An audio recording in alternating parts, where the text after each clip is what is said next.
How y'all doing? This is Rob Burnham, make here Preacher Man RB, and this is another episode of Retro Lane Comics. This time we're doing another episode of the last Avatar the Last Airbender review. This time we're reviewing Avatar the Last Airbender, Season 1, Episode 5. And what happens on this week's episode is Aang, Katara, and Sokka go to the city of Omashu, and it's earthbending city where in the past Aang had this friend named Bumi.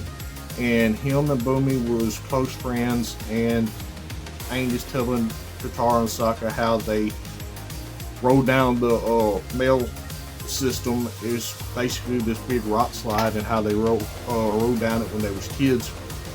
And whenever Aang gets there, he winds up being captured by the king.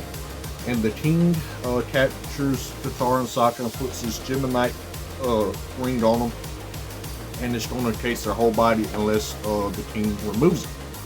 So Aang has these 3 tests that he has to do to be able to save Katara and Sokka. Well, the first test is getting this key. And Aang at first tries to climb the ladder above the waterfall to get the key. He falls out. And then he tries to use his airbending to jump into the waterfall to get the key. He gets pushed out again. And then he starts thinking. He takes one of the rock spikes, breaks it in half, throws it at the key, gets the key to the king. Well, now Aang has to get the king's pet named Fluffy. And Aang thinks it's this little bitty bunny at first.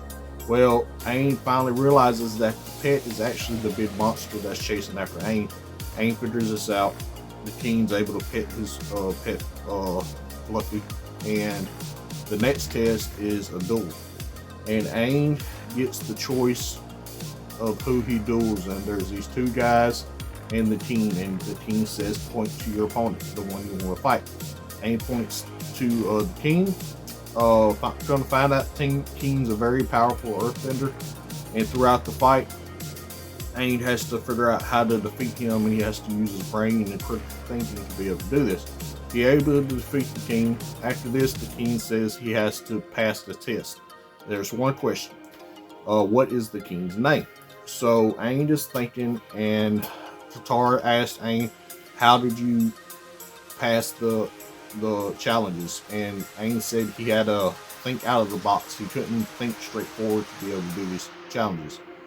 Then Aang realizes that the king is actually Bumi, his childhood friend, and King Bumi tells Aang that he has to master all 4 elements to be able to defeat Lord Iroh of the Fire Nation, and to do this he's going to have to be a critical thinker.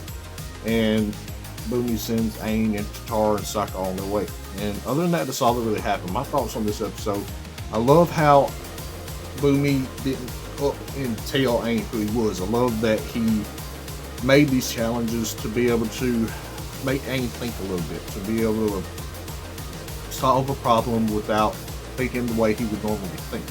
And he had to think outside the box in these challenges, and this is what happens. And I love how Aang's able to find out who Bumi is, and their friendship is just as strong as it was 112 years ago. And other than that, that's all I really got. As always, Rob Burnham, make you a Preacher Man RB signing out. Guys, GG's awesome. So another episode of Retro Man Comics.